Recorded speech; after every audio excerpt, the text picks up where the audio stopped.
Bernard Kersh says everything went black. He's the man seen being body slammed at a bus stop by a Chicago police officer who is also a trained MMA fighter. Yeah, tonight we have new footage showing the moments before it happened.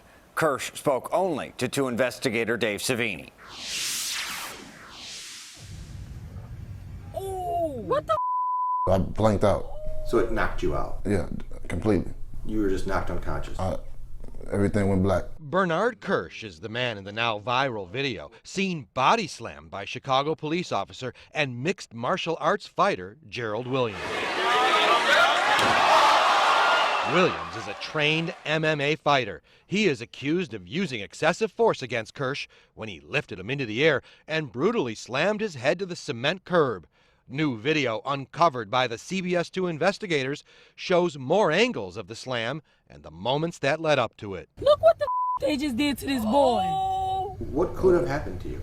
Could have been killed. At first, all the public saw was the cell phone video of the Thanksgiving Day takedown. But now we have 5 more minutes from 2 different security cameras. Do you know what's going on right there? They got me held up against the car. Kersh says he only remembers bits and pieces of the incident because he lost consciousness after his head hit the curb. So we showed him the videos. First, you see the white police SUV pull up to a bus stop. Officer Williams gets out, goes into the bus shelter, grabs Kersh, who is drinking liquor, and puts him up against the vehicle. You see, I ain't resisting, I ain't doing nothing, I'm in compliance. Kersh seems to cooperate for at least 3 minutes and says all he expected to get was a ticket for drinking in public. So you weren't being combative at all? You see, I'm sitting still right there. I ain't really been resisting to none of that. The subject is apparently being cooperative. We showed all the videos to Dr. Jeffrey Alpert, a criminal justice expert who has testified on both sides of police misconduct cases. The one officer, in fact, leaves his partner with him to go around the car to look him up on the computer. So he's not seeing any threat. He's not seeing any resistance. It's just kind of a routine situation that turns very quickly very ugly.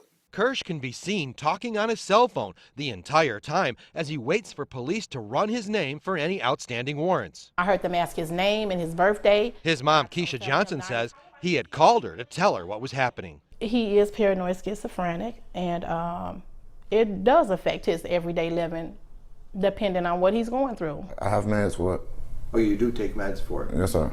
And do you take your meds every day? Yes, sir. It's terrible, and I hate to see him go through an episode where he may think something's going on that may not be going on, or he may hear something that's not really being said. And his mom says he has trouble with his vision too. If I cover my right eye, I'm completely blind. Where? Let me see your eye. So you're blind. On my left eye. Left eye. Yeah. What happened? Trauma. He's also been in and out of trouble for the last decade, arrested more than a dozen times. My son does have a record. Okay, he's done things. I can't change what he's done. But he's still a person, and what he did up until Thanksgiving has nothing to do with what this officer did to him. Right before the body slam, Williams' partner takes Kersh's drink and starts walking back around the police vehicle. You then see Kersh move his body and head towards the officer. Something happens, and the situation escalates. And from this angle, it appears he finished it off with an arm strike. Describe for me what it was about the move that officer used that was excessive. He picked me off my feet and slammed me head first to the concrete. That might be a good move in the ring.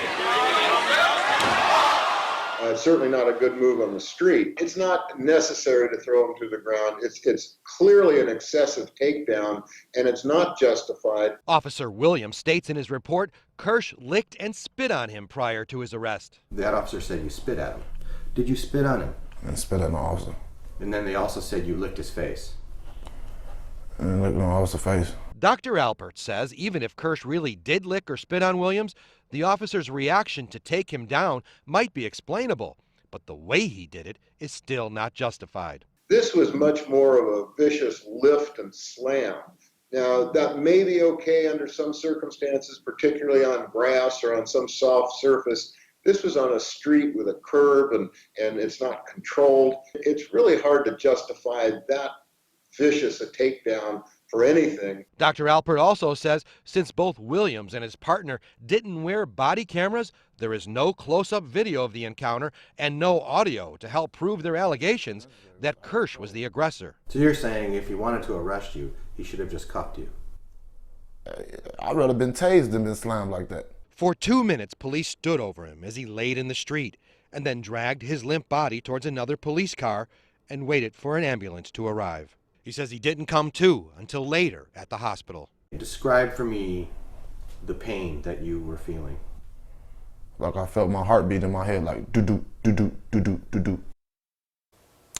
Kersh is home on house arrest, and his lawyer, Andrew M. Stroth, says he's trying to get him released temporarily so he can have a CAT scan. Officer Williams and his partner are now on desk duty, stripped of police powers, pending investigation. Police say Williams is not available for an interview. Brad and Erica. Okay. Dave, thank you.